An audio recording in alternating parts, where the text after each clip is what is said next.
जय जय रघुवीर समर्थ श्री मंगलमूर्ति मोरया। भगवती श्री जगदम्बा माता की जय। श्री सद्गुरुनाथ महाराज की जय। जय जय रघुवीर समर्थ। मना राघवे वीण आशा न कोरे, मना मानवाची नको कीर्ती तुरे। जया वर्णिती वेदशास्त्रे पुराणे, तया वर्णिता सर्व ही श्लाघ्यवाणे। गणाधीश जो ईश सर्वा गुणांचा, मुळारंभ आरंभ तो निर्गुणाचा। नमो शारदा मूळ चत्वारि वाचा, गमू पंथ अनंत या राघवाचा। शुका सारिखे पूर्ण वैराग्य जाचे, वसिष्ठा परिज्ञान योगेश्वराचे। कवी वाल्मिका सारिखा मान्य ऐसा, नमस्कार माझा सद्गुरु रामदासा। जय जय रघुवीर समर्थ। श्रीराम श्रीराम। वँकोवर भजन परिवार आणि मनाच्या श्लोकाचं श्रवण करणारे सर्व श्रोते सर्वांना सप्रेम अभिवादन करतो। आणि भगवान मंगलमूर्तींचं आगमन आपल्या घरांमध्ये झालेलं आहे, त्या गणेशोत्सवाबद्दल शुभेच्छा व्यक्त करतो। मंगलमूर्ती मोरया। भगवान श्री गणराय ही बुद्धीची देवता आहे आणि वर्षभरातून एकदा तरी आपण जगन निर्मात्याकडे पाहावं याकरता आपल्या पूर्वजांनी ठेवलेला हा कुळधर्म कुळोत्सव आहे। आणि या निमित्ताने प्रवचनाचं आयोजन व्हावं हा एक योगायोग समजावा। नाहीतर बऱ्याचदा असं होतं की उत्सव आहे म्हणून प्रवचन कीर्तन रद्द केलं जातं आणि ज्याकरता उत्सव आहे तेच ऐकलं जात नाही। म्हणून सर्वप्रथम मी सर्व भजन परिवाराचे आभार मानतो, शुभेच्छा देतो सर्वांना। आणि प्रतिपाद्य विषय त्याबद्दलचाच आहे, त्याचा आपण थोडा विचार करायचा आहे। फक्त मी गेल्या वेळेसारखं करणार आहे, 2 श्लोक एकदम घेणार आहे, पण दोन्हीचा सारभूत अर्थ एकच आहे। यानंतरचा श्लोक आहे, मना सर्वथा सत्य सांडू नको रे, मना सर्वथा मिथ्य मांडू नको रे। मना सत्य ते सत्य वाचे वदावे, आणि मना मिथ्य ते मिथ्य सोडून द्यावे। आणि तोच विषय इकडे आलाय, मना राघवे वीणा आशा नको रे। भारतीय शास्त्राचा जो काही हेतू आहे, प्रयोजन आहे, ते मनुष्याला शाश्वत समाधान शाश्वत सुख मिळावं हा आहे। साधारण अज्ञानी जो जीव असतो त्याला देहाच्या पातळीवरचं सुख मिळालं की तो तृप्त होतो, संतुष्ट होतो। म्हणजे अगदी आत्ताच्या भाषेत बोलायचं झालं तर अन्न, वस्त्र आणि निवारा एवढ्या 3 गोष्टी मिळाल्या की जो जीव संतुष्ट होतो तो अत्यंत अल्पसंतोषी मानलेला आहे।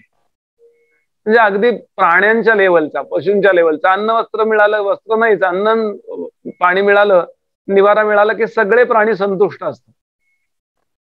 म्हणजे सगळे प्राणी एवढं मिळालं की ते शांत पडून असतात। बघा, आपण अनेकदा ऐकलं असेल, माझ्याही प्रवचनात ऐकलं असेल की जेव्हा वाघाला पोटभर मिळतं खायला किंवा अजगराला पोटभर खायला मिळतं, त्यावेळेला त्यांचं खाणं झालं की ते कारण नसताना हंट वर नसतात, कारण नसताना शिकार करत नाहीत, ते शांत पडून राहतात। अजगराला तर गळ्यात घालतात, जेवण झालं असेल त्याचं तर काही करत नाही तो। म्हणजे अगदी बेसिक लेवलला, अगदी प्राथमिक स्तरावरती तृप्ती ज्याची आहे तो पशुतुल्य मानलेला आहे बर का। माणसाचं बघा, आपण माणसाचं जेवण झाल्यावर त्याचे उद्योग सुरू होतात।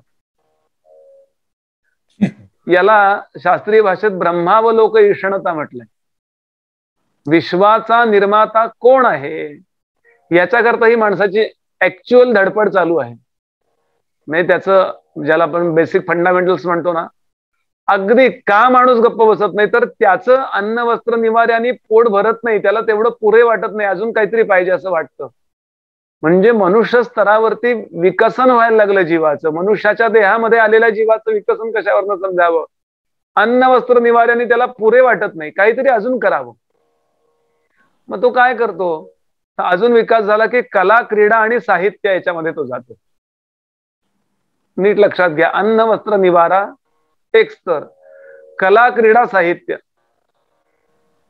काही कला जोपासावी, काही गाणं यावं मला, किंवा समजावं. प्रत्येक वेळेला मी तानसेन व्हायची गरज नाही, पण कानसेन होता येतं, गाण्याचा आनंद घेता येतो.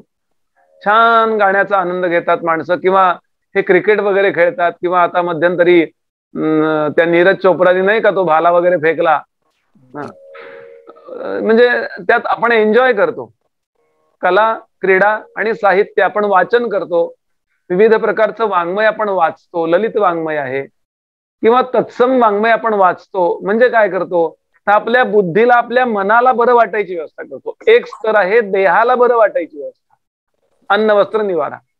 दुसरा स्तर आहे मनबुद्धीला बरं वाटायची व्यवस्था, कला, क्रीडा, साहित्य. पण जेव्हा विकास परिपक्वतेकडे जायला लागतो तेव्हा हे सुद्धा पुरे वाटत नाही, आणि मग मनुष्य आत्म्याच्या तृप्तीकडे वळतो. मला पूर्ण तृप्त कशाने वाटेल, मला पूर्ण आनंद कशाने होईल, कुठल्याही प्रकारे मी आनंदाकरता कुणावर अवलंबून कसा राहणार नाही. माझा आनंद सातिशय नसताना नको, सातिशय नको, म्हणजे याच्यापेक्षा हा आनंद श्रेष्ठ नको, निरतिशय आनंद कसा मिळेल, माझा आनंद माझ्या स्वाधीन कसा असेल, आणि यापेक्षा जास्त आनंद नाही इतका आनंद कसा होईल, या प्रकारचे विचार विकसित जीवाला यायला लागतात. तो विचार करतो, मी हे कसं मिळवू बरं, आणि यातून आपल्याकडे अध्यात्मशास्त्राचा विचार आला. इंडियन फिलॉसॉफीमध्ये थोडी ग्रीक फिलॉसॉफी आपल्याला जवळ आहे बरं. आम्हाला BA MA ला थोडीशी होती, बरीचशी आपल्या जवळ आहे. म्हणजे स्पिरिच्युअलिटी, आत्मज्ञान नावाची गोष्ट ग्रीक तत्वज्ञही मानतात. सोल, या देहाच्या आतमध्ये असं काही चैतन्य तत्व आहे, त्याची आणि आपली सुस्पष्ट ओळख झाली की आत्मतृप्तश्च मानवः, खरी आत्मतृप्ती प्राप्त होते. आणि ही भारतीय शास्त्राची, भारतीय संतांची दृष्टी समर्थ या 2 मनाच्या श्लोकामध्ये व्यक्त करतात की तुम्ही प्रपंच करा, तुम्ही सगळी कर्तव्य छान पार पाडा, तुम्ही व्यवहारातलं सुद्धा काय एन्जॉयमेंट म्हणतात ना ती व्यवस्थित करा, पण एक गोष्ट लक्षात ठेवा, यामध्ये पूर्ण तृप्तीची व्यवस्था नाही. व्यवहारामध्ये पूर्ण तृप्तीची व्यवस्था अजिबात नाहीये. जर असती तर प्रपंच कोणी सोडला खेळता आणि क्लास प्रपंच सोडला, समर्थाने असा कोणी प्रपंचातला जगात मनुष्य आहे का की पूर्ण तृप्त आहे? समर्थांचा प्रसिद्ध मनाचा श्लोक आहे तो पुढे आपण, जनी सर्व सुखी असा कोण आहे, हा मनाचा श्लोक आपण ऐकला असेल. आमचे गंधे महाराज म्हणून एक कीर्तनकार होऊन गेले, ते याचं उत्तर द्यायचंय, जनी सर्व सुखी असा कोण आहे, तर ते म्हणायचे निर्लज्जम सदा सुखी. म्हणजे त्याला काही, म्हणजे नीट विचार न करता मनुष्य जेव्हा उत्तर देतो, परिपक्वतेचं उत्तर नसतं त्यावेळेला ते उत्तर हो मी आहे म्हणले सुखी, काय म्हणणं आहे तुमचं, हे तो खोटं बोलत असतो. हे स्वतःच्या दुःखांकडे तो दुर्लक्ष करून, इग्नोर करून तो बोलत असतो. पण खरा प्रामाणिक साधक जो आहे, जो प्रामाणिक जीवन जगू इच्छितो, त्याला लक्षात येतं की देहाच्या पातळीवरची सुख, मनाच्या पातळीवरची सुख किंवा बुद्धीच्या पातळीवरची सुख मी कितीही प्राप्त केली तरी त्यामध्ये तृप्ती नाही नाही नाही नाही नाही. ज्ञानोबांची प्रसिद्ध ओवी आहे, वारंवार ती आपण ऐकली असेल, पुन्हाही ऐकावी लागेल. संसारी सुखाची कहाणी नायकिली कवणाची श्रवणी, इंगळाची अंथरुणी झोपकायची. या संसारामध्ये पूर्ण सुखी झाला अशी कहाणी, आता श्रावण महिना झाला ना, श्रावण महिन्याच्या रोजची कहाणी होती बघा, शुक्रवारची कहाणी, शनिवारची कहाणी, रविवारची कहाणी, आदित्यवारची कहाणी, राणू आदित्य राणूबाई व्रताची कहाणी. कहाणी म्हणजे गोष्ट. मी तर स्वतः म्हणाले, ज्ञानोबा सांगतात, मी कोणी जगामध्ये असा ऐहिक पातळीवरती फक्त अन्न वस्त्र निवारा कला क्रीडा साहित्य यामध्ये पूर्ण तृप्त झालेला मनुष्य पाहिला नाही. मी अशी गोष्टही ऐकली नाही. संसारी सुखाची कहाणी, नायकिली कवणाची श्रवणी, इंगळाची अंथरुणी झोपकायची. इंगळ म्हणजे मोठा विंचू किंवा इंगळ म्हणजे मोठा निखारा, त्याला सुद्धा इंगळ म्हणतात. एवढा कोळसा पेटलाय त्याला मग इंगळ म्हणतात. किंवा विंचवाला पण इंगळ म्हणायची पद्धत आहे. याच्यावरती शांत सुखे नैव झोपलाय मनुष्य, आरामशीर त्याला गाढ झोप लागली आहे, असं कधी दिसतं का? ज्ञानोबांनी उदाहरण दिलं. मी एवढ्या करता आपल्या समोर बोलतोय.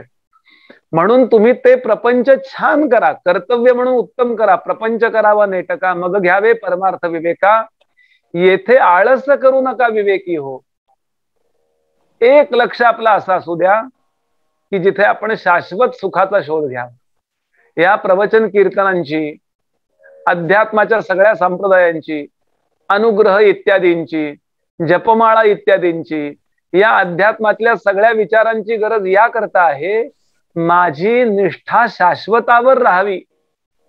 अशाश्वतावरची निष्ठा, नश्वरावरची निष्ठा निघावी आणि मी शाश्वतावर निष्ठा ठेवावी. ज्ञानोबांची प्रसिद्ध ओवी आहे, ईश्वर निष्ठांची मांदी आळी. मांदी आळी म्हणजे गर्दी व्हावी. ईश्वरनिष्ठ जे लोक आहेत त्यांची गर्दी व्हावी असं ज्ञानोबा विचार करतात. आणि त्या ईश्वरनिष्ठेचं द्योतक म्हणून हा गणेशोत्सव आहे.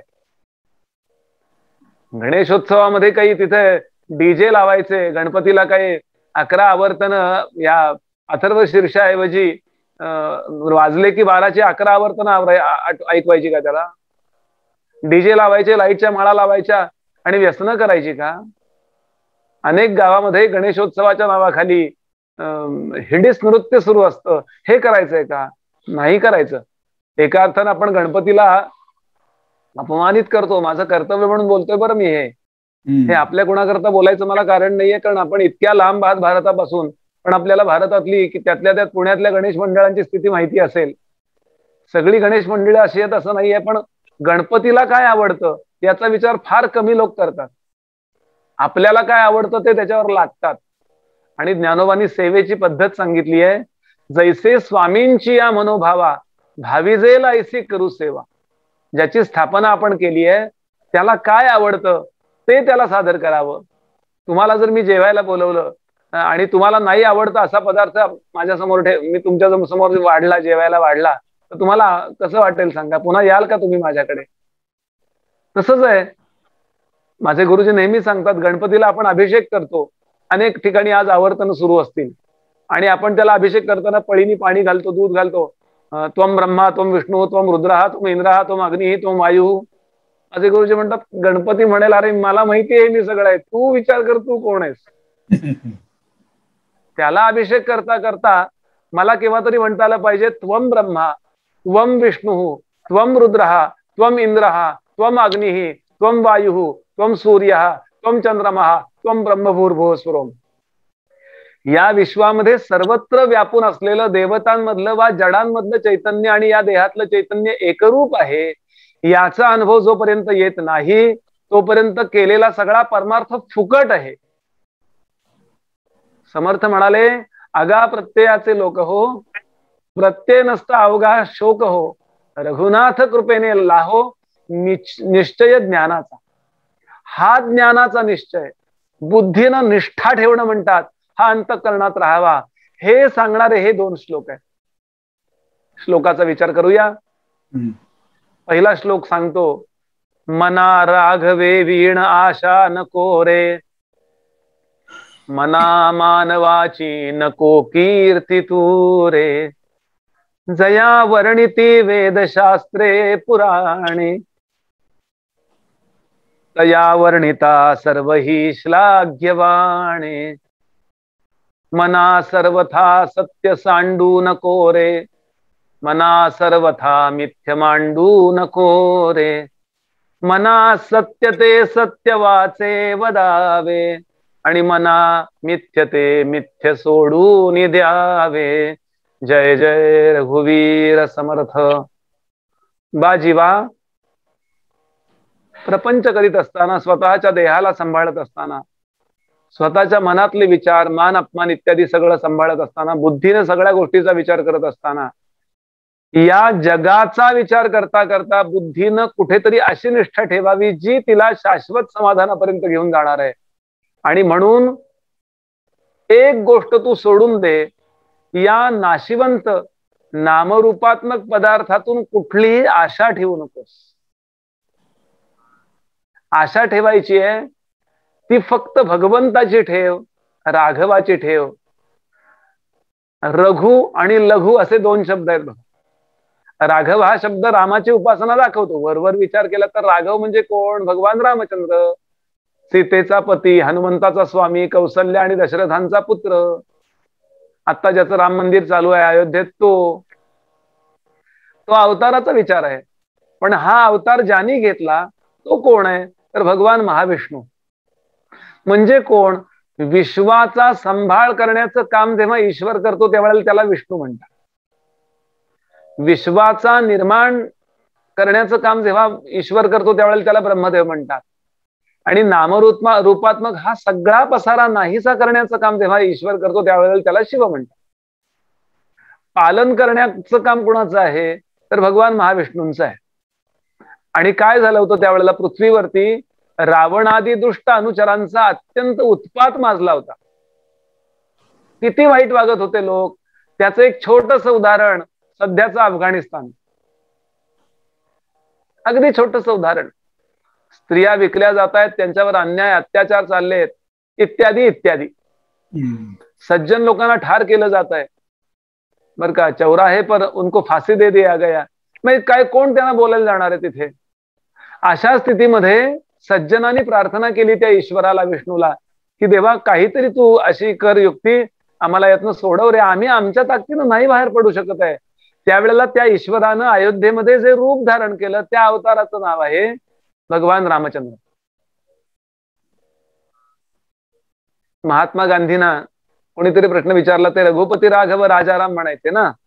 त्यांच्या भजनामध्ये रघुपती राघव राजाराम हे भजन होतं बरं. त्यावेळेला काँग्रेसची संध्याकाळची वेळ भजनात जात असे.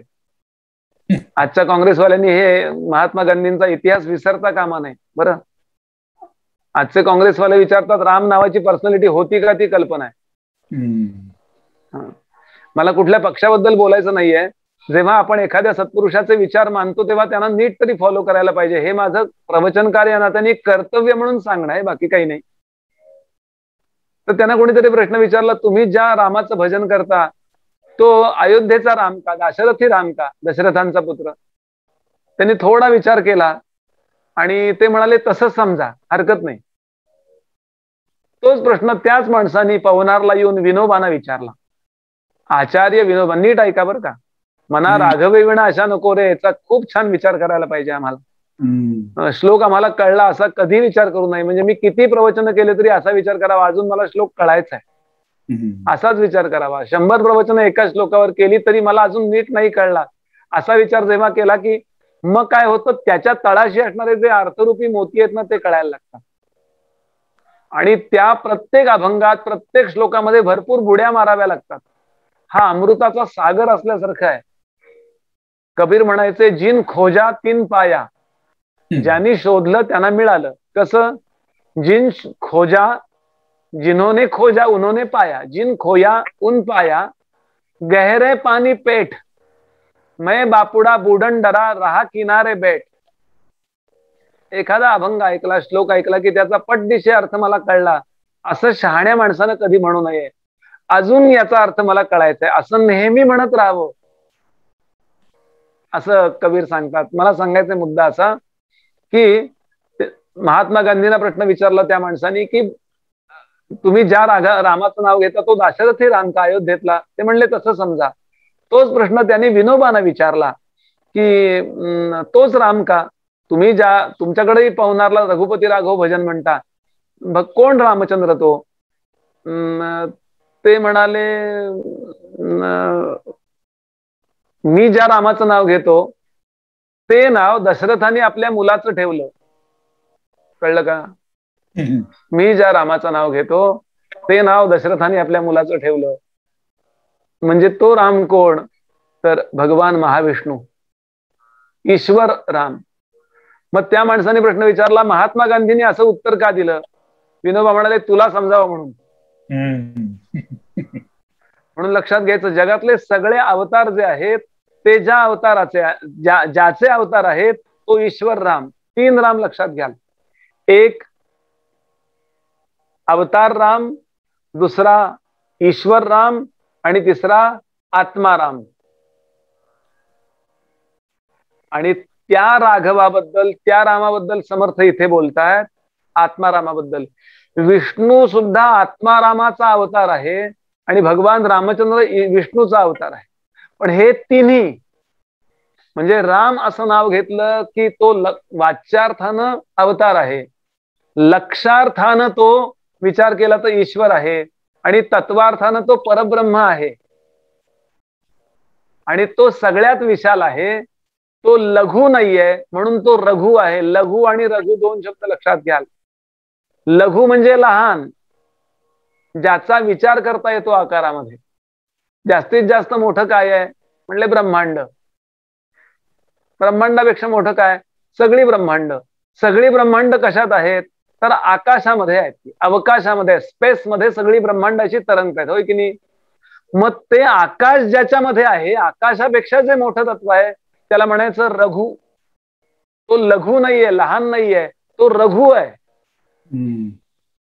त्याचा विचार बुद्धीने करायचा. बुद्धीने त्याचा विचार करता येत नाही, कारण विचार करता करता करता कापूर जसा आकाशात उडून जातो तशी बुद्धी आपली रघुतत्वामध्ये, त्या भगवंतामध्ये उडून जाते, म्हणजे नाहीशी होते. आणि याला म्हणतात तल्लीन होणे. आणि तेव्हा साक्षात्कार होतो. एकदम क्वांटम फिजिक्स म्हणतात तसं आहे, एकदम शेवटचा विचार.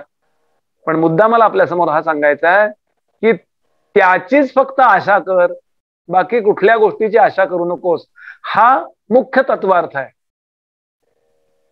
ते परब्रह्म तत्व, तो राम, तो आत्माराम मी आहे, याचा बोध घेण्याकरता सगळा परमार्थ कर. सगळ्या आरत्या, सगळी आवर्तन, सगळे जे काय स्तोत्र, सगळ्या जपमाळा, सगळे ध्यानाचे क्लासेस, सगळे वेदांताचे क्लासेस, सगळी प्रवचनं त्याचा अनुभव घेण्याकरताच आहेत.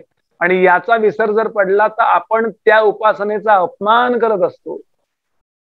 समर्थ सांगतात, मना राघवे वीण आशा नको रे.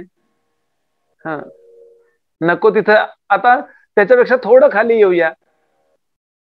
विष्णू नावाचं जे काही रामतत्व आहे, म्हणजे विष्णू म्हणजे व्यापनोती ती विष्णू, व्यापतो किंवा संभाळ करतो असं म्हणा. संभाळ करणाऱ्याला आपण विष्णू म्हणतो. आपल्याकडे जावयाची पूजा आहे. कशा करता पूजा? आणि त्याला छान बूट द्यायचे, तमकं तमकं करायचंय बरं का. आणखीन अधिक महिना आला की त्याला रोजगार भत्ता द्यायचा आहे 3 वर्षांनी. गंमत यातली सोडून द्या. कशा करता हो? विष्णू मानलाय आपल्याकडे तो. लग्नामध्ये आपण जेव्हा मुलीचं दान देतो ना, कन्यादान नावाचा विधी आहे, त्यामध्ये शब्द आहे बरं की इमाम लक्ष्मी स्वरूपी कन्याम विष्णू स्वरूपे वराय संप्रददे. विष्णूचं कर्तव्य काय? त्यांनी तिचा सांभाळ करायचा. म्हणजे तिला सांभाळायची गरज आहे, ती हँडिकॅप वगैरे असं नव्हे, त्याची ती जबाबदारी आहे. किंवा आपण राजाची पूजा करतो, तो विष्णू का?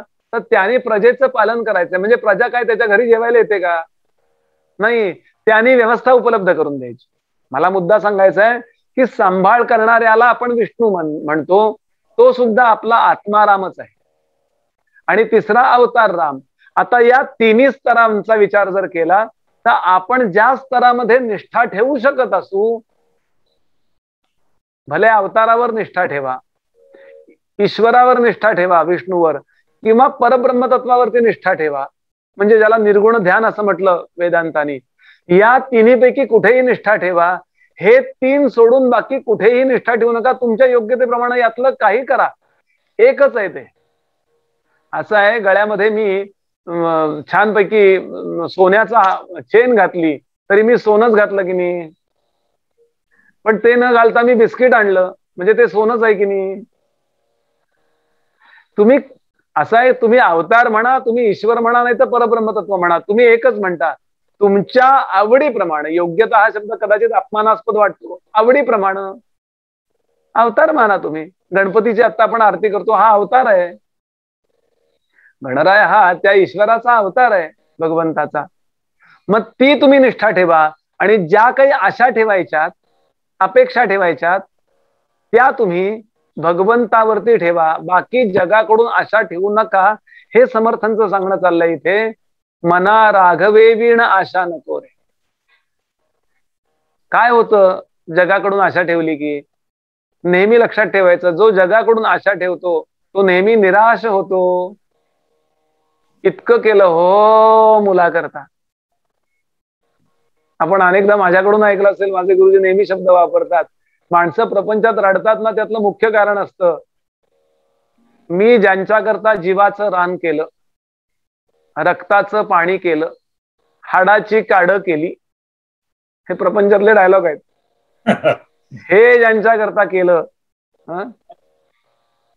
6 महिन्यात तिचा झाला हो, 6 महिन्यात तिचा झाला. एकाकडे जेवायला गेलो होतो मी, बांद्र्याला, मुंबईला जेवायला गेलो होतो. तर या वर्षी जेवायला बोलवलं, रामनवमी उत्सव होता. पुढच्या वर्षी पण त्यांनी मला रामनवमी उत्सवात जेवायला बोलवलं. तर या वर्षी मला ओळख करून दिली, बुवा ही आमची मुलगी, तिचं लग्न नुकतंच झालंय, अमक्या अमक्या गावात दिली, हा माझा मुलगा, याचं लग्न अजून व्हायचंय.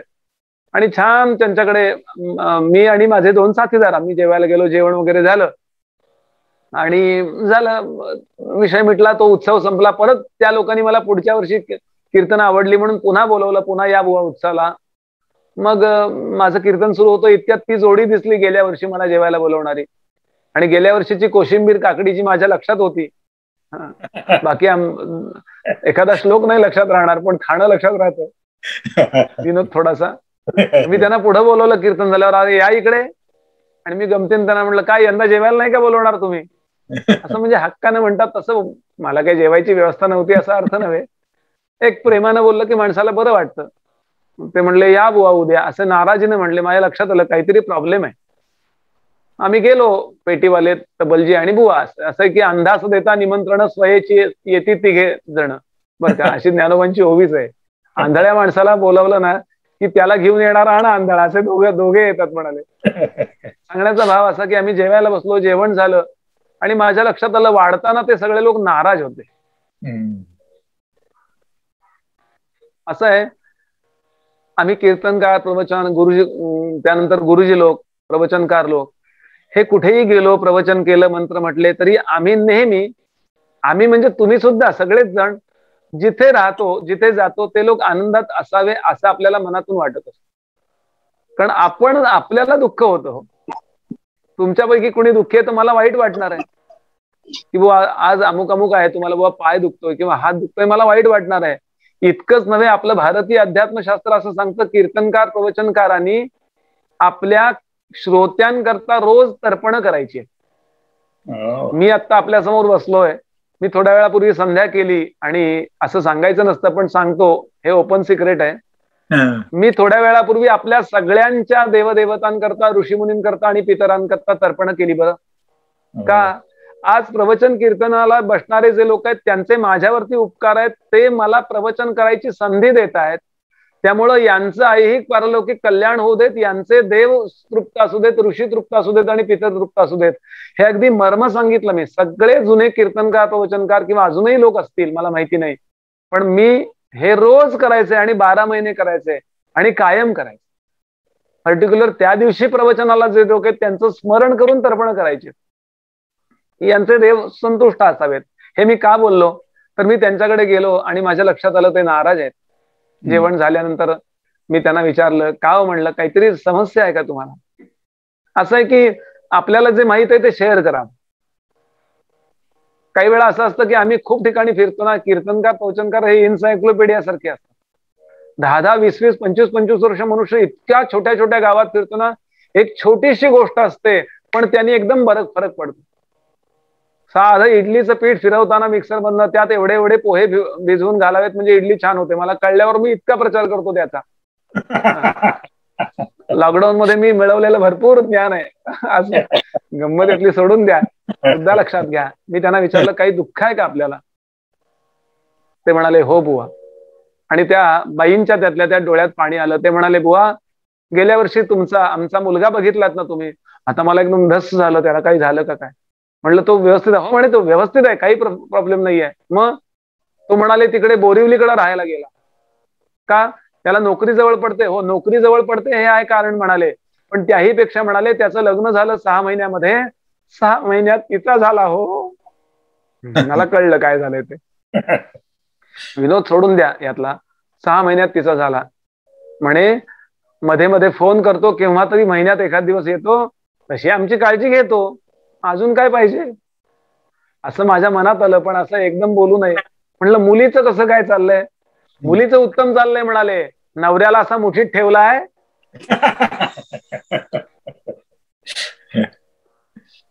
मुद्दा लक्षात घ्यायचा.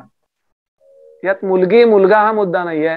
स्वतःचा देह सुद्धा काही वर्षानंतर पूर्वीसारखं काम देत नाही, आणि त्या देहावरती आपण चरफडतो. हा माझा गुडघा, हा माझा कान, हे माझे दात. समर्थ सांगतात या जगातल्या कुठल्याही नामरूपाकडून मला यांनी कायम सुख द्यावं ही आशा करू नकोस. मना राघवे वीण आशा नको रे. माणसांकडून तर नकोच, स्वतःच्या देहाकडून नको, स्वतःच्या मनबुद्धी प्राणांकडून सुद्धा सुखाची अपेक्षा करू नको. मला हल्ली आठवत नाही म्हणून चरफडू नकोस. मला हल्ली दम लागतो प्राणांकडून सुद्धा अपेक्षा करू नकोस. राघवे वीण आशा नको रे. आपण पुढे वासनेचे 7 स्तर पाहणार आहोत. हे कसं आहे, आपण अभ्यासक्रमासारखे पाहतोय. वासनेचे 7 स्तर सांगितलेत, आपण पाहू केव्हा तरी तो विषय. त्यातला आशा नावाचा एक स्तर आहे. आशा. आशा म्हणजे काय? इच्छा तृप्तीची शक्यता गृहीत धरणं, याला आशा म्हणतात. मला त्याच्याकडून फार आशा होती हो, मला त्यांनी निराश केलं हो. समर्थ सांगतात मना राघवे वीण आशा नको रे. या जगातल्या कुठल्याही गोष्टीकडून आशा करू नकोस, आणि याला निराश म्हणतात. आपण हतोत्साह जो आहे ना त्याला निराश. असा का निराश बसलायस? नो, या जगातली कुठलीही गोष्ट मला पूर्ण सुख द्यायला समर्थ नाही, हे एकदा जाणूनच घ्यायला पाहिजे. आणि ज्या वेळेला मनुष्य या सगळ्या गोष्टींचा आश्रय करतो, त्यावेळेला त्याला केव्हा ना केव्हा निराश व्हावंच लागतं. आणि असे फ्रस्ट्रेट लोक जे असतात ना, निराश लोक जे असतात ना, ते कितीही भोवती सुख असो कायम दुःखी असतात. किती भोवती सुखी असो, इतकं चांगलं आरोग्य आहे, अवतीभोवती इतकं चांगले कपडे आहेत, अहो कपाट उघडलं तर साड्यावरनं खाली पडतील इतके साड्या भरलेल्या आहेत. आमच्या घरातलं सांगतोय बरं. रोज पकवान न खाऊ अशी व्यवस्था आहे. नाही म्हणलं तरी मान सन्मान आहे, तरी मनुष्याची तक्रार आहे की नाही हो आज? मला काल एक मित्र छान म्हणाला, मनुष्याला म्हणाला देवानी इतरांना काय दिले ते बघण्यात इतका वेळ व्यस्त असतो मनुष्य, की आपल्याला काय दिले हे विचार करायला वेळच नसतो त्याला. आणि म्हणून दुःखाचं कारण बाहेर कुठं नाहीये, दुःखाचं कारण आतली विचारांची व्यवस्था. ही अवतीभोवतीची गोष्ट मला पूर्ण तृप्ती देणार नाहीच आहे, ती वापरून घ्यायची आहे मी. Use and throw. बस. आत्मतृप्ती मला मिळणार आहे ती माझ्या बुद्धीच्या योग्य विचाराने मिळणार आहे. बुद्धी जेव्हा मी स्वच्छ करीन आणि ती बुद्धी जेव्हा आत्म्याकडे पाहिल, तेव्हा आत्म्याचं जे बुद्धीमध्ये पडलेलं प्रतिबिंब आहे, ज्याला वेदांताच्या भाषेत कूटस्थ चैतन्य म्हणतात, ते प्रतिबिंब बिंबाकडे पाहिल. ती बुद्धी स्वच्छ आरसा पुसतात तशी पुसायची गरज आहे. प्रतिबिंब हे बिंबासारखंच असणार आहे. आणि बिंब कसं आहे? चिदानंद रूप शिवोहम शिवोहम. मना राघवे वीण आशा नको रे. नको त्या गोष्टीत किती अडकतोस. मना मानवाची नको कीर्ती तू रे. या गोष्टी पूर्ण व्हाव्यात एवढ्या करता मनुष्य माणसांची स्तुती करायला लागतो. अमके अमके इतके महान आहेत, चंद्र आहेत, इंद्र आहेत, वरुण आहेत, कुबेर आहेत, काय. आणि खोटी स्तुती, स्वार्थाकरता ज्या वेळेला खोटी स्तुती केली जाते त्यावेळेला त्याला दंभ म्हणतात.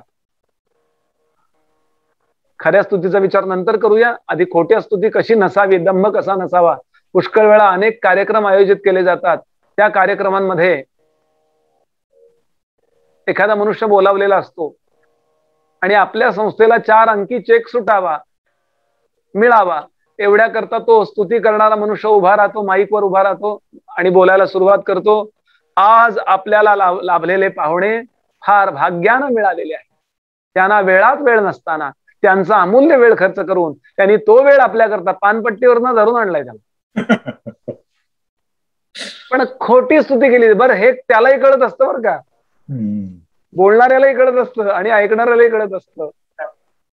पण असं असतं, त्या निमित्तानं 1 लाख 2 लाखाचा चेक सुटला तर सुटला आपल्या संस्थेकरता, हा स्वार्थ असतो.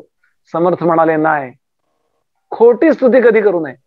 हा, खरी स्तुती करावी, ती सुद्धा जगामध्ये गुणवर्धन व्हावं म्हणून करावी. भर्तृहरींनी वर्णन केलंय संतांचं लक्षण, परगुण परमाणून पर्वती कृत्य नित्यम. दुसऱ्याचा एवढासा सद्गुण सुद्धा पटदिशी एकदम छान बोलावा. असं आहे, चहा जर कोणी दिला ना, छान चहा झालाय, पटकन म्हणावं, छान आलं पडलंय, बरं आल्याचा आवाज चांगला लागलाय, पुन्हा चांगला चहा मिळतो. इतका स्वार्थ नाहीये. जेव्हा तुम्ही जगामध्ये चांगलं गाणं ऐकलं आणि छान गाणं झालं अशी स्तुती केली की त्या गाण्याचा अभ्यास करणाऱ्या विद्यार्थ्यांना उत्साह येतो अभ्यासाचा. चहा चांगला दिला असं म्हटल्यावर त्या व्यक्तीला पुन्हा चहा करावा, लोकांची सर्व्हिस करावी असं वाटायला लागतं. जगामध्ये सद्गुण वाढावेत असं वाटत असेल तर कुठा एवढासा सद्गुण दिसला तरी पटकन त्याच्याबद्दल उत्स्फूर्त प्रतिसाद द्यावा. आणि माणूस बऱ्याचदा असा कंजूसपणा करतो, दुसऱ्याबद्दल चांगलं बोलायचं झालं ना की माणसं मौनाचं व्रत करतात, मौन व्रत, कंजूस होतात. आणि निंदेचं काही सुरू होऊ द्यात, कळलं का हो, ती अमकी अमकी, ती मुकं करो ती वाचालम, बृहस्पती सारखे बडबडायला लागतात. समर्थ म्हणाले हे दोन्ही वाईट आहे. एक, जगामध्ये काही चांगलं दिसलं तर पटकन चांगलं म्हणता यावं, पण ते स्वार्था करता नसावं. माझा स्वार्थ साधावा म्हणून जेव्हा मी खोटी स्तुती करतो तेव्हा पक्क लक्षात ठेवावं, ती स्तुती आपल्याला केव्हा तरी गोत्यात आणते आणि ती स्तुती ऐकणारा पण गोत्यात येतो. विभीषण नावाचा जो रावणाचा भाऊ आहे त्याच्या मुखामध्ये 2दा श्लोक येतो, क्षमा करा, 1दा श्लोक येतो आणि 1दा हाच श्लोक मारीच्याच्या मुखात येतो. वाल्मिकी रामायणातला श्लोक आहे, एक श्लोक 2 वेळा वाल्मिकीने लिहिलाय. मारीच पण तेच म्हणतो आणि विभीषण तेच म्हणतो. श्लोक ऐका. रावणा राजा, सुलभः पुरुषः राजन सततम प्रियवादिनः अप्रियस्यापि पथ्यस्य वक्ता श्रोता च दुर्लभः. मारीच पण हेच बोललाय आणि विभीषण पण हेच बोलतो. रावणा, तुला सीतेबद्दल कोणी सांगितलं रे? सीतेचा पत्ता ज्यानी तुला दिला त्यांनी तुझा सगळ्यात मोठं वैर साधलेला आहे, तुझा वैरी येतो, तुझं वाटोळं व्हावं याकरता तुझी स्तुती केली. लक्षात ठेव, विभीषण सांगतो त्याला की या जगामध्ये सुलभा पुरुषा राजन, या जगामध्ये असे लोक फार सोपे आहेत, सहज मिळतात. सततम प्रियवादिना, खोट पण स्तुत्य बोलणारे, खोटं बोलणारे पण स्तुती करणारे. वा वा, तुम्ही म्हणजे काय, तुमचं म्हणजे काय, तुमचं असं आहे, तुमचं तसं आहे. सततम प्रियवादिना, खूप खोटं बोलणारे लोक मिळतील, पण अप्रिय पण पथ्याचा असणारा सांगणारा वक्ता आणि ते ऐकून घेणारा श्रोता, हे दोघंही दुर्लभ आहेत. माझं ऐक रावणा, तू जाऊ नकोस तिकडे, मारीच सांगतो. आणि विभीषण सांगतो सीतामाईंना परत दे, आपलं राक्षस कुळ वाचेल रे. मी हे तुला तळमळीनं सांगतो, तू मला लहानपणापासून ओळखतोस, मी कधीतरी तुझ्या अनहिताबद्दल बोललोय का, अनहिताची गोष्ट केली आहे का, सांग बरं. मी का सांगतोय आपल्या समोर? समर्थ अशा अर्थानं हा श्लोक लिहितात, मना मानवाची नको कीर्तू तू रे. तात्कालिक स्वरूपाचा स्वार्थ साधावा म्हणून कधी माणसांची खोटी स्तुती करू नकोस, त्यांच्याकडनं खोट्या अपेक्षा ठेवू नकोस, आशा ठेवू नकोस. आशा ठेवायची ती भगवान रामांकडून ठेव. मना राघवे वीण आशा नको रे. आशा ठेवायची रामाकडून ठेव. रामा तू माझं कल्याण कर. भगवंता मी तुझी उपासना करीन. गणराया मी तुझी आरती करीन. मी तुझ्या समोर सहस्रनाम म्हणेन. मला जमेल तशी तुझी सेवा करेन. हा व्यवहार सांभाळून, याचा अर्थ लोकांची निंदा करत फिरा असं नाही म्हणायचं समर्थांना. खोटं नाही बोलायचं. खरोखरच तुम्ही प्रवचनाचं आयोजन केलं आणि गणेशोत्सव असून सुद्धा, गडबड असून सुद्धा प्रवचन ठेवलं, ही गोष्ट स्तुत्य आहे की नाही? का फक्त वँक्युअर भजन परिवाराला बरं वाटावं म्हणून मी बोलतोय? मी माझ्या अंतःकरणातल्या रामाशी अत्यंत प्रामाणिक राहावं. त्याचा परिणाम असा होतो, तुमच्या अंतःकरणातला राम ओळखतो. नाही बुवा म्हणतात हे खरं आहे. नाही तर माणसं सगळी कामं बाजूला ठेवतात आणि फक्त ते मोदकात असतात. खरोखरी गोष्ट म्हणजे यथार्थ एखादी गोष्ट चांगली असेल तर बोलायला हरकत नाही, पण स्वार्थाकरता बोलू नकोस, हे तर रामाला आवडणार नाही. आपण ऐकला असेल श्लोक, फार छान श्लोक आहे वामन पंडितांचा. स्तुती करावी परमेश्वराची, करू नये व्यर्थ कधी नराची. स्तुतीस तो ईश्वर पात्र होतो, तसा तिला मानव काय होतो. खोटी स्तुती माणसाची करू नको. माणसामधून एखादा सद्गुण प्रगट झाला तर त्यातून सुद्धा ईश्वराची स्तुती करावी. एखाद्याचं गाणं छान ऐकलं, खरंच चांगलं गाणं आहे असं म्हणावं, ईश्वराने तुम्हाला किती छान गाळा दिलाय हो. कुणाची स्तुती केली मी सांगा? ईश्वर. खोटारडेपणाही होत नाही आणि स्वार्थाकरता स्तुती होत नाही.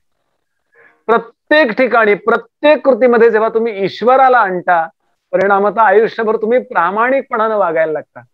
आणि अनेकदा बोललो असेल, मला स्वतःला ही गोष्ट खूप सांगावीशी वाटते. मी 30-32 वर्ष तरी झाली या क्षेत्रात आहे, 17व्या वर्षापासून. खूप मला अनुभव आहे असं नाही. अनेक संतांच्या पायाजवळ बसून खूप अध्ययन करून एक गोष्ट आपल्याही लक्षात आली असेल, माझ्याही ही गोष्ट लक्षात आली आहे. देव फक्त प्रामाणिकपणाचा भोगता आहे हो. देव गुणवत्तेचा भोगता नाहीये. गुणवत्ता पाहिजे, पण त्यापेक्षा तो तुम्ही प्रामाणिक किती आहात हे पाहतो. यशोदेनं भगवान गोपाल कृष्णांना अक्षरशः श्रीमुखात दिली असं वर्णन आहे. आणि चडफड झाली, फार लाड झालेत कृष्णा तुझे. भागवतात कथा आहे, फार लाड झालेत कृष्णा तुझे, तुला उखळालाच बांधते. आपण प्रसंग ऐकला असेल. भगवान तिच्याकडे एकाग्रतेनं पाहत राहतात आणि आनंदी होतात. का? डोंगरे महाराज सांगायचे, ती रागावली ती ना, त्या रागामध्ये पूर्ण एकाग्रता तिनं कृष्णामध्ये केली होती हो. भगवंताला फक्त प्रामाणिकपणा आवडतो. आणि म्हणून नको मना मानवाची नको कीर्ती तुझे. आणि पुढचं वर्णन आहे, जया वर्णिते वेदशास्त्रे पुराणे, तया वर्णिता सर्व ही श्लाघ्यवाणे. वेद शास्त्र पुराण यांचं प्रतिपाद्य विषय जर भगवंत असेल, त्याची जर मी स्तुती केली, त्याच्याकडून जर मी अशा अपेक्षा ठेवली, माझं जीवन त्याच्याकरता समर्पित केलं, व्यवहारात सुद्धा व्यवहार सांभाळताना मी जर त्याची आठवण केली, तर परिणाम माझं सगळं जीवन श्लाघ्यवाण म्हणजे अभिमानास्पद होईल. म्हणजे माझं ऐक तर व्यवस्थित होईलच, पण त्यापेक्षा मी मरेन त्यावेळेला सुद्धा तृप्तीत मरेन की मी जीवनात दंभ नाही केला, मी जीवनात खोटारडेपणा नाही केला, प्रामाणिकपणानं वागलो. लक्षात घ्यायला, अशा माणसाला थोडस सायडिंगला टाकलं जातं. बरं, असा मनुष्य बऱ्याचदा उपेक्षित असतो, पण त्यानं पुन्हा जगाचा विचार इतका कशाला करायचा? भगवंत त्याचा विचार करील ना. एक ठरवावं की तुमची निष्ठा सत्यावर आहे का असत्यावर. म्हणून पुढचा श्लोक आलाय, मना सर्वथा सत्य सांडू नको रे. सत्याची सांडणी करू नको. सत्य हे सत्यच आहे. भगवान गोपाल कृष्णांच्या जन्माच्या वेळेला भगवंताची स्तुती करायला देवता आलेल्या आहेत असं वर्णन आहे. आणि त्याची स्तुती करत असताना भगवंताबद्दल सत्यम सत्यम पुनः सत्यम सत्यम सत्यमच्या वादिनः असा 9 वेळा शब्द आलाय सत्य हा. सत्य हा शब्द 9 वेळा आलेला आहे. म्हणजे भगवंताला किती खरेपणा आवडतो विचार करा. व्यावहारिक सत्य नव्हे बरं का. व्यावहारिक सत्य बऱ्याचदा असत्यही बोलावं लागतं. म्हणजे आजोबा दारू पीत होते हे नातवाला सांगायची गरज आहे का काही? नातवाला सांगायची गरज नाही. त्याला सांगायचं नव्हते पीत. त्याच्याकरता पीत नव्हते हे कल्याणाचं आहे म्हणून ते त्याच्याकरता सत्य आहे. तर तो म्हणाल मग मी प्यायला काय हरकत आहे. व्यावहारिक सत्यामध्ये खोटं बोललं तरी चालतं. सत्याची व्याख्या लक्षात ठेवाली. यात यद सर्वभूतम आत्यंतिकम हितम तत् सत्यम. जगाचं कल्याण करणारं जे असतं त्याला सत्य म्हणतात. ज्याला जगाचं वाटोळं करणार आहे त्याला सत्य म्हणत नाहीत. उदाहरण सांगतो मी आपल्याला. समजा आपल्याकडे जानेवारी महिन्यात 14 जानेवारीच्या दरम्यान संक्रांत येते. या संक्रांतीला आपल्याकडे तिळगुळाचे लाडू किंवा वड्या करतात बघ. असं आहे, फार सोफिस्टिकेटेड माणसं विकतच आणतात, घरात काही करत नाहीत. हा इलाज नसेल, होत नाहीये किंवा जमत नाहीये, साहित्य उपलब्ध नाही तर सोडून द्या. भारतातल्या माणसांनी ते करायला काय हरकत आहे. भारतात एक आता सध्या आमच्याकडं गंमत आहे बरं का. काय चिवडा लाडू अमकं तमकं घरात करू शकतो ते विकत आणायचं आणि पिझ्झा पास्ता तो घरात बनवायचा बरं का. जे जमत नाही ते घरात बनवायचं. आमच्या घरात मध्यंतरी पाव केले, पाव, आणि माझ्यावर सक्ती, याला पाव म्हणा. म्हटलं याला पाव म्हणापेक्षा मी रामाला म्हणून पाव म्हणेन, मला पाव भाव. गंमत सोडून द्या. आपल्याकडे ते तिळगुळाचे लाडू करतात. आता आपल्या प्रत्येकाने लहानपणी अनुभवलं असेल, घरामध्ये आई ते करायला लागली की ते मी ते करून द्यायचो नाही तिला. तिने एक करून ठेवला की मी गट्टम करायचो, दुसरा करून ठेवला की गट्टम करायचो. आपल्या प्रत्येकाने ही गोष्ट केली असेल. थंडी असते त्यावेळेला गूळ आणि तीळ दोन्ही उष्ण आहेत ते खावेत अशी आपल्याकडे परंपरा आहे. जानेवारी महिना 14 जानेवारीच्या दरम्यान ती संक्रांत येते. आता आपल्याला शाळेत जायची वेळ येते, तोपर्यंत तिचे 2-4 लाडू आपण खाल्लेले असतात. आता ते लाडू खाऊन आपण शाळेत निघून गेलो 11:15 वाजता. 11 ते 5 शाळा, तर 11:15 निघून गेलो तर आपल्या डोक्यात तिथं गेलो तरी लाडू असतात डोक्यामध्ये. शाळेत असलो तरी लहानपणी आईनं लाडू केले असतील, आईनं लाडू केले असतील, तिळगुळाच्या वड्या केल्या असतील, वड्या केल्या असतील. घरी आल्या आल्या हातपाय तोंड धुवायचे आणि आई तिळगुळाच्या वड्या दे.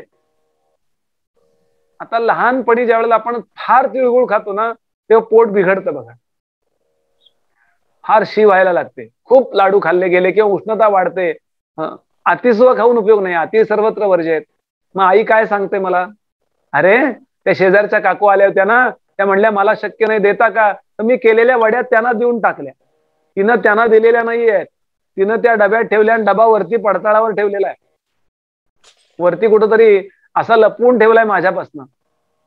ती माझ्याशी खोटं बोलली की नाही, माझी आई माझ्याशी खोटं बोलली की नाही सांगा, का खरं बोलली? तर शास्त्राप्रमाणे ती खरं बोलली आहे. काय खरं बोलली? माझं पोट बिघडू नये म्हणून योग्य त्यावेळेला मला ती वड्या देणार माझ्याकरताच केल्यात त्या.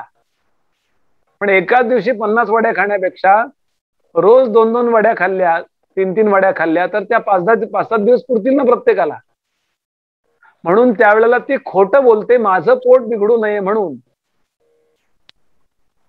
आजचा एखादा समाज सुधारक संस्कृतीनं हे खोटं वाक्य केलेलं आहे, पोट बिघडवणारच खरं सत्य आहे असं बोलायचं का? म्हणून मना सत्य ते सत्य वाचे वदावेचा अर्थ लक्षात घ्याल. जे कल्याणाचं आहे ते सत्य आहे. मगाचाच पुन्हा विचार, अवतार, ईश्वर आणि परब्रह्म या ठिकाणी निष्ठा ठेवण्याकरता जे जे काही बोललं जाईल ते सगळं पूर्ण सत्य आहे. पण व्यवहारामध्ये सगळंच खोटारडेपणाचं आहे. त्यामुळं त्यात कल्याणाकरता एखादी गोष्ट सांगितली असेल तर ती खोटी ठरत नाही. 5 ठिकाणं अशी सांगितलीत भागवतांनी की जिथे खोटं बोललं तरी सुद्धा ते कल्याणाचं आहे, ते सत्य मानलेलं आहे. एका ठिकाणी मी प्रवचन करत होतो, एक श्रोता उभा राहिला, तो म्हणला बुवा बाकीचं भागवत बाहेर बाजूला राहू द्या, ते आधी कुठं कुठं खोटं बोललेलं चाललेलं सांगा, कुठं कुठं खोटं बोललेलं चालतं. तर काही ठिकाण आहे, श्लोक सांगतो मी आपल्याला. भागवतातला श्लोक आहे, कुठे आहे? 7व्या स्कंधातला श्लोक आहे. कुणाच्या संवादात आहे? भृगू आणि बली राजा यांच्या संवादात आहे. त्या बलीच्या दारामध्ये वामन आले आणि वामनाने कोऱ्या चेकवर सही घेतली. नंतर अमाऊंट टाकतो म्हणाले. कशा करता? ते म्हणाले आधी तू संकल्प सोड, मग मी सांगतो मला काय पाहिजे ते. आणि तो म्हणला दिला मी तुम्हाला शब्द दिला. इतक्यात ते भृगू येतात आणि भृगू म्हणतात अरे बली कोण आहे, काय म्हणणं आहे तुझं, काय चाललंय, कशाला वेळ काढतोय, यावर यज्ञाला उशीर होतोय, मुहूर्त टळता कामा नये, चल लवकर. हा यज्ञ झाला ना नर्मदेच्या काठी भरोच नावाचं जे गाव आहे तिथे हा यज्ञ झालाय बरं का. हा यज्ञ झाला की तू इंद्रपदावर बसणार आहेस. कोण आहे त्याला काय देऊन टाक चल. तो म्हणतो गुरुजी हा छोटासा मुलगा आलाय ना बुटका, वामन म्हणजे बुटका, भगवान महाविष्णू आले होते. हा म्हणतोय मला काही नको, मला फक्त 3 पावलं जमीन पाहिजे, माझ्या पायाने मोजून पाहिजे. तेव्हा भृगूंनी त्याच्याकडे असं पाहिलं आणि एकदम ओळखलं की हा वामन नाहीये, या वामनाच्या आतमध्ये विष्णू आहेत. आमचे रामकृष्ण परमहंस सांगायचे, म्हणाले मालक कुठलेही कपडे घालून आला तरी कुत्र त्याला बरोबर ओळखतं. म्हणाले त्याचं कुत्र जे असतं त्याला बरोबर ओळखतं. का म्हणाले? ते म्हणाले वरच्या वस्त्रावर ओळखत नाही तर त्या स्मेलवर ओळखतं. आपल्या पेशींचा एक गंध असतो ना त्याच्यावरनं मालकाला बरोबर ओळखतं. तसं म्हणाले भक्ताला बरोबर कळतं भगवंत कुठल्याही ड्रेसमध्ये येईल. काय छान ना. ओळखलं. कारण भृगू जरी त्यांच्या विरोधी पार्टीत होते तरी विष्णूंचे भक्त आहेत. त्यांनी सांगितलं आयम हरिही, हा हरी आहे, तुझं सगळं हरण करायला आलाय, त्याला काही देऊ नकोस, खोटं बोल, मी बोललोच नव्हतो म्हण. आणि तिथे त्या भृगूंच्या मुखात श्लोक आहे, स्त्रीषु नर्म विवाहेच मृत्यर्थे प्राण संकटे गो ब्राह्मण हिंसायाम नानृतम स्यात् जुगुप्सितम. काही ठिकाणं अशी सांगितली आहेत की जिथे खोटं बोललं तरी सुद्धा ते सत्य आहे. मी ते ठिकाणं सांगत बसत नाहीये. मला सांगायचा मुद्दा असा, आपल्या मुलीचं लग्न ठरायचंय, खूप महत्वाची गोष्ट आहे हो. अशा वेळेला शेजाऱ्यांकडून टीव्ही आणा किंवा ते सोफा कम बेड आणा अशी पूर्वी पद्धत होती बघ. आमचं घर चांगलं दिसलं पाहिजे, आता खोटारडे पण आहे. पण मुलीचं लग्न ठरण्याकरता ते सगळं आवश्यक आहे ना. का त्या मुलीचं कल्याण महत्वाचं आहे बरं. तो सोफा कम बेड परत नेऊन द्यायचा शेजाऱ्यांना, छोटीशी गोष्ट आहे. आता हा व्यावहारिक खोटारडेपणा चालेल की नाही? त्यात जर कल्याणाचं काही असेल तर चालेल. मला आता तपशील ठेवायचा नाहीये. मुद्दा मला व्यवहार सोडून परब्रह्म जे तत्व आहे, परमार्थ नावाची जी गोष्ट आहे, त्यातल्या सत्याचा विचार आपल्या समोर मांडायचा आहे. ते जे परमात्म तत्व या शरीराला चालवणारं, पुन्हा पुन्हा मी ही गोष्ट बोलतो, या शरीराच्या आतमध्ये राहून या शरीराला चालवणारं, हलवणारं, बोलवणारं प्रज्ञानम ब्रह्म, ऋग्वेद, ऐतरेय उपनिषद, ज्यामुळं आपल्या डोळ्याला दिसतंय, ज्यामुळं आपल्या कानांना ऐकू येतंय, ज्यामुळं आपल्या डोळ्यांना घड्याळ दिसून किती वेळ अजून प्रवचनाला राहिलाय हे कळतंय. काय ते जे परमात्म तत्व आतमध्ये बसलंय ना, त्याचा विचार बुद्धीने कर. अशा अर्थानं समर्थ सांगतायत मना सर्वथा सत्य सांडू नको रे. बुद्धीने व्यवहाराचा विचार व्यवहारापुरता कर, पण अखंड विचार कुठला असू देत तर परमात्म्याचा असू देत, परमार्थाचा असू देत, सद्गुरूंचा असू देत. आपण पद ऐकलं असेल, छंद मना घे अखंड सद्गुरु समर्थ चरणाचा, याविण दुस्तर सागर तरण्या मार्ग नसे साचा. मला तो छंद असावा. तसा मनुष्य व्यवहारात अनेकदा असतो. गोंदवलेकर महाराजांनी उदाहरण दिलं, अनेक व्यवहारामध्ये कामं करतो, पण तंबाखूकडे त्याचं लक्ष कसं असतं? व्यसन करणाऱ्या माणसाबद्दल बोलतो. तो तंबाखू जपून ठेवतो. पाऊस आला तर आपण अख्खा भिजतो, पण तंबाखूची पुडी नाही भिजू देत. तसं त्या बुद्धिगत चैतन्य जे आहे, ज्यामुळे बुद्धी ऍक्टिव्हेट होतीये, त्या बुद्धीनं जगाचा विचार करण्याऐवजी थोडा त्याचा विचार कर. मना सर्वथा सत्य सांडू नको रे, आणि मना सर्वथा मिथ्य मांडू नको रे. जे सतत बदलणार आहे त्याला मिथ्या म्हणतात, जे कधी बदलत नाही त्याला सत्य म्हणतात, आणि ज्याचं अस्तित्वच नाहीये त्याला असत्य म्हणतात. 3 शब्द आहेत, सत, असत आणि मिथ्या. विश्वाचा अनुभव मला येतोय ना, म्हणजे माझ्या इंद्रिय गोचर अवस्थेमध्ये मला विश्व सत्य आहे असं वाटतंय, पण ते सतत बदलतंय असं शास्त्र सांगतं. मला नाही अनुभव त्याचा. पृथ्वी फिरती याचा मला अनुभव आहे का? यापैकी कुणाला अनुभव आहे का पृथ्वी फिरती आहे? नाही अनुभव आहे. म्हणजे मला इंद्रिय गोचर नाहीये पृथ्वी फिरतीये. पण ज्या अर्थी शास्त्र सांगतं, ज्या अर्थी गॅलिलिनी सांगितलं, ज्या अर्थी या सगळ्यांनी वैज्ञानिकांनी सांगितलं, त्या अर्थी ते सत्य असलं पाहिजे. पण मला मात्र पृथ्वी सत्य वाटते. याला म्हणतात मिथ्या. जे इंद्रिय गोचर आहे ना, ते इंद्रिय गोचरत्व जेव्हा सत्याला जाणू शकत नाही आणि भास काहीतरी होतो, मला पृथ्वी स्थिर आहे असंच वाटतं. आणि आपण सगळे घरं बांधताना पृथ्वी स्थिर आहे असं गृहीत धरूनच बांधतो ना. पृथ्वी फिरती अशा अर्थाने बांधली का घर कोणी? कोळंबा म्हणजे काय? पृथ्वी स्थिर आहे आणि ती अशी समतल आहे असं गृहीत धरून बांधायचंय घर. सांगण्याचा भाव असा की याचा विचार परमार्थामध्ये करावा, परमार्थ दृष्टीने याचा विचार करावा. आणि तो विचार असा की विश्व सतत बदलतंय, त्यामुळं ते शाश्वत सुख देऊ शकणार नाहीये. त्याला म्हणायचं मिथ्या. त्या मिथ्या विश्वाचा बुद्धीवरती फार मोठा पगडा होऊ देऊ नकोस. मना सर्वथा मिथ्य मांडू नको रे. पाठीमागच्या श्लोकाची पुरवणी आहे हा पुढचा श्लोक. नाही का, पेपर सोडवताना आपण पुरवणी मागून घ्यायचो बघा. मूळ पेपर संपला, उत्तरपत्रिका की पुरवण्या जोडायच्या. तर मना राघवे म्हणा अशा नको रे, तेच हे सांगितलंय की मना सर्वथा मिथ्य मांडू नको रे. मना सत्य ते सत्यवाचे वदावे. आता किती याच्याबद्दल बोलायचं. वाणीचे 4 प्रकार आहेत, पुन्हा केव्हा तरी बोलू आपण. या वाणीवरती भगवंताचं नाम असावं. ही वैखरी आहे, इथे मध्यम आहे, जिथून उच्चार होतो ना काही बोलायचं झालं इथे भगवंताचं स्मरण असावं. आणि म्हणून नाम हे श्वासावर आणायचंय. आपण नामाचे श्लोक सुरू होतील त्यावेळेला नामस्मरणाचा अत्यंत प्रगल्भ विचार करणार आहोत. माळ घेत घेत टीव्ही बघत बघत बघत बघत जप करायचा, माळा फिरवायच्या, हा जप नाही बरं. ते कॅसेट सारखं नाम चालतं. इथे नाम चाललं पाहिजे. उपांशु जप म्हटलंय. जय राम जय जय राम. उच्चार नाही होत आहे पण नाम चालू आहे. इथे बरोबर छातीच्या मध्यभागी तिथे पश्यंती नावाची वाणी आहे.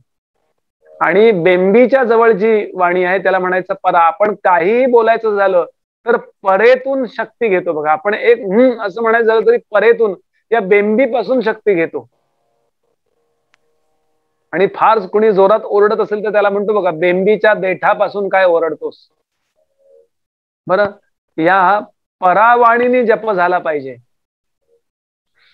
माझे गुरुजी नेहमी सांगतात, परावाणीने जप करणारे त्यांचं आडनाव परांजप आहे. बरं, परांजपे आडनाव कसं पडलंय.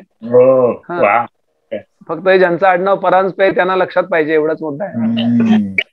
ते सगळेच जण आपण परांजपे व्हायचं केव्हा तरी. म्हणजे परावाणीने जप. आणि त्या परावाणीने जप करायचा आहे तो ईश्वराचा करायचा आहे. आणि परावाणीच्या पलीकडे ते परब्रह्मतत्व आहे. म्हणजे तो जप आपल्याला परावाणीच्या पलीकडे परेहुनी परते घर तेथे राहून निरंतर नामदेव महाराज तिकडे घेऊन जातो. परब्रह्मतत्वात जप बीप काही नाहीये, कारण तेच आपलं स्वरूप आहे. पण परावाणीतून, मध्यमा वाणीतून, पश्यंती वाणीतून आणि वैखरी वाणीतून मना सत्य ते सत्यवाचे वदावे त्याचा उच्चार चालावा, नाम घ्यावं. आणि मना मिथ्य ते मिथ्य सांडून द्यावे. मिथ्य अशा वस्तू पदार्थाचा जप, जगातल्या कुठल्याही आकाराचा, माझ्या मुलाचा जप मी करायचा नाही, माझ्या सुनेचा जप तर अजिबात करायचा नाही. म्हणजे उदाहरण म्हणून सांगतोय बरं. हे जगातल्या नश्वर पदार्थांचा जप नाही करायचा. ते सगळे आकार जे आहेत ना, विशेष म्हणजे त्यांच्यातलं जे चैतन्य आहे ना, ते माझं तत्व आहे. ते कधीच काही होणार नाही. त्या नाही तर बऱ्याचदा सुना एकत्र जमल्या की सासू सहस्रनाम सुरू करतात आणि सासवा एकत्र जमल्या की सून सहस्रनाम सुरू करतात. नाही, मला मुद्दा हा सांगायचा की या जगातल्या कुठल्याही गोष्टीचा मना मिथ्य ते मिथ्य सांडून द्या. किती जप करायचा हो. नाहीशा होणाऱ्या गोष्टींचा किती नकारात्मक सृष्टीमध्ये किती माणसं इतकी त्या चिंतनात असतात. माझा वैरी असं म्हणाला, माझा असं म्हणाला, माझा तसं. नो, या कुठल्याही वाणीनं परा पश्यंती मध्यमा वैखरी यानं त्या राघवाचा म्हणजे मगाचाच शब्द परत अवतार ईश्वर आणि परब्रह्माचा ध्यास धरूनच वाणीनं उच्चार करावा, बुद्धीनं विचार करावा आणि बुद्धी समर्पित तिथेच करावी. समर्थ सांगतात प्रपंच छान करता करता करता या साधनाकडे लक्ष द्या, नाहीतर असं आयुष्य निघून जाईल हो. पाहता पाहता आपण 30चे झालो, 40चे झालो, 50चे झालो, 70चे झालो. कधी करणार हे? या प्रवचन कीर्तनांचा मी फक्त आपल्यासमोर हे बोलायचं नाहीये, मी जरी व्यवहारात असलो तरी मी हे करायचंय, म्हणजे वक्त्यांनी पण ते करायचं नाही तर लोकासंगे ब्रह्मज्ञान असंच सतत सगळं जीवन निघून जाईल. प्रवचन करता करता यांची इतकी प्रवचनं झाली, त्यांची तितकी प्रवचनं झाली, कीर्तन केसरी, नुसत्या पदव्या नाही. मी या सगळ्या गोष्टींचा स्वतःच्या जीवनात म्हणजे संस्कृत भाषेत प्रथम वचनी प्रथम पुरुषी परमार्थ करावा. अहम माझ्या करता हे. सॉक्रेटिस म्हणत असे spiritual life as personal toothbrush, आपल्या वैयक्तिक टूथब्रश सारखं असावं.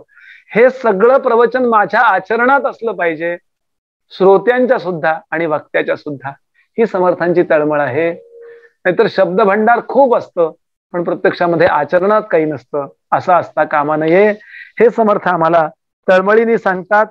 यामध्ये थोडा विचार राहिलाय तो पुढच्या श्लोकाच्या वेळेला करूया आपण.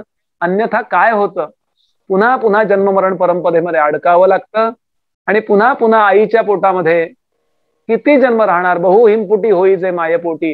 हा 19वा थोडासा, 20वा आणि कदाचित 21वा इत्यादी श्लोक आपण पुढच्या प्रवचनामध्ये बघूया. आजचं प्रवचन समारोपित करतो. पुनश्च एकदा सर्वांना नमस्कार करतो. रामा मी तव दास दास म्हणवी माते कशाचे भय. रामा जाईन ज्या स्थली सुखघना होईल तेथे जय. रामा या भुवनत्रयी तुझ विणे नाही तुझा तारक. रामा तू सकलार्थ पूर्ण करीसी तू तात मी बालक. जय जय रघुवीर समर्थ.